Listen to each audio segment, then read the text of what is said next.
شروع اللہ کا نام لے کر جو بڑا مہربان نہایت رحم والا ہے۔ الف لام میم، یہ کتاب یعنی قرآن مجید، اس میں کچھ شک نہیں کہ اللہ کا کلام ہے، پرہیزگاروں کے لیے رہنما ہے، جو غیب پر ایمان لاتے اور آداب کے ساتھ نماز پڑھتے اور جو کچھ ہم نے ان کو عطا فرمایا ہے اس میں سے خرچ کرتے ہیں، اور جو کتاب اے پیغمبر تم پر نازل ہوئی اور جو کتابیں تم سے پہلے پیغمبروں پر نازل ہوئیں سب پر ایمان لاتے اور آخرت کا یقین رکھتے ہیں۔ یہی لوگ اپنے پروردگار کی طرف سے آئی ہوئی ہدایت پر ہیں اور یہی لوگ کامیاب ہیں۔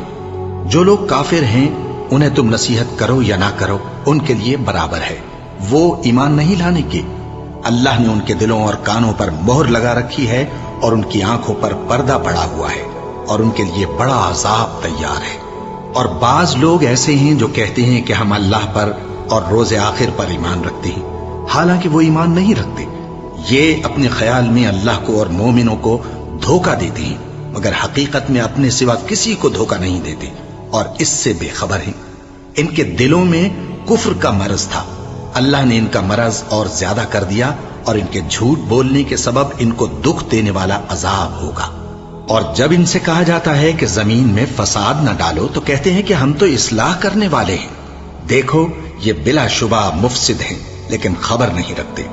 اور جب ان سے کہا جاتا ہے کہ جس طرح اور لوگ ایمان لے آئے تم بھی ایمان لے آؤ تو کہتے ہیں بھلا جس طرح بے وقوف ایمان لے آئے ہیں اسی طرح ہم بھی ایمان لے آئیں۔ سن لو کہ یہی بے وقوف ہیں لیکن نہیں جانتے۔ اور یہ لوگ جب مومنوں سے ملتے ہیں تو کہتے ہیں کہ ہم ایمان لے آئے ہیں، اور جب اپنے شیطانوں میں جاتے ہیں تو ان سے کہتے ہیں کہ ہم تمہارے ساتھ ہیں، اور مسلمانوں سے تو ہم ہنسی کیا کرتے ہیں۔ ان منافقوں سے اللہ ہنسی کرتا ہے اور انہیں مہلت دیا جاتا ہے کہ شرارت و سرکشی میں پڑے بہک رہے ہیں۔ یہ وہ لوگ ہیں جنہوں نے ہدایت چھوڑ کر گمراہی خریدی، تو نہ تو ان کی تجارت ہی نے کچھ نفع دیا اور نہ یہ ہدایت یاب ہی ہوئے۔ ان کی مثال اس شخص کی سی ہے جس نے شب تاریک میں آگ جلائی، جب آگ نے اس کے ارد گرد کی چیزیں روشن کی تو اللہ نے ان لوگوں کی روشنی زائل کر دی اور ان کو اندھیروں میں چھوڑ دیا کہ کچھ نہیں دیکھتے۔ یہ بہرے ہیں، گونگے ہیں، اندھے ہیں کہ کسی طرح سیدھے رستے کی طرف لوٹ ہی نہیں سکتے۔ کیا ان کی مثال میں کسی ہے کہ آسمان سے برس رہا ہو اور اس میں اندھیرے پر اندھیرا چھا رہا ہو اور بادل گرج رہا ہو اور بجلی کوند رہی ہو تو یہ کڑک سے ڈر کر موت کے خوف سے کانوں میں انگلیاں دے لے۔ اور اللہ کافروں کو ہر طرف سے گھیرے ہوئے ہے، قریب ہے کہ بجلی کی چمک ان کی آنکھوں کی بصارت کو اچک لے جائے۔ جب بجلی چمکتی اور ان پر روشنی ڈالتی ہے تو اس میں چل پڑتے ہیں، اور جب اندھیرا ہو جاتا ہے تو کھڑے کے کھڑے رہ جاتے ہیں۔ اور اگر اللہ چاہتا تو ان کے کانوں کی سنوائی اور آنکھوں کی بینائی دونوں کو زائل کر دیتا۔ بلا شبہ اللہ ہر چیز پر قادر ہے۔ لوگوں، اپنے پروردگار کی عبادت کرو جس نے تم کو اور تم سے پہلے لوگوں کو پیدا کیا تاکہ تم اس کے عذاب سے بچو، جس نے تمہارے لیے زمین کو بچھونا اور آسمان کو چھت بنایا اور آسمان سے مے برسا کر تمہارے کھانے کے لیے انواع و اقسام کے میوے پیدا کیے۔ پس کسی کو اللہ کا ہمسر نہ بناؤ، اور تم جانتے تو ہو۔ اور اگر تم کو اس کتاب میں جو ہم نے اپنے بندے پر نازل فرمائی ہے کچھ شک ہو تو اسی طرح کی ایک صورت تم بھی بنا لاؤ، اور اللہ کے سوا جو تمہارے مددگار ہوں ان کو بھی بلا لو اگر تم سچے ہو۔ پھر اگر ایسا نہ کر سکو اور ہرگز نہیں کر سکو گے تو اس آگ سے ڈرو جس کا ایندھن آدمی اور پتھر ہوں گے اور جو کافروں کے لیے تیار کی گئی ہے۔ اور جو لوگ ایمان لائے اور نیک عمل کرتے رہے ان کو خوشخبری سنا دو کہ ان کے لیے نعمت کے باغ ہیں جن کے نیچے نہریں بہہ رہی ہیں۔ جب انہیں ان میں سے کسی قسم کا میوہ کھانے کو دیا جائے گا تو کہیں گے یہ تو وہی ہے جو ہم کو پہلے دیا گیا تھا، اور ان کو ایک دوسرے کے ہم شکل میوے دیے جائیں گے، اور وہاں ان کے لیے پاک بیویاں ہوں گی اور وہ بہشتوں میں ہمیشہ رہیں گے۔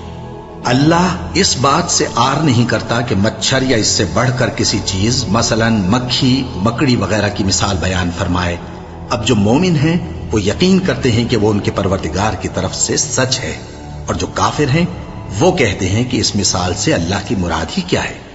اس سے اللہ بہتوں کو گمراہ کرتا ہے اور بہتوں کو ہدایت بخشتا ہے، اور گمراہ بھی کرتا ہے تو نافرمانوں ہی کو، جو اللہ کے اقرار کو مضبوط کرنے کے بعد توڑ دیتے ہیں اور جس چیز یعنی رشتہ قرابت کے جوڑے رکھنے کا اللہ نے حکم دیا ہے اس کو قطع کیے ڈالتی ہیں اور زمین میں خرابی کرتے ہیں، یہی لوگ نقصان اٹھانے والے ہیں۔ کافرو، تم اللہ سے کیوں کر منکر ہو سکتے ہو؟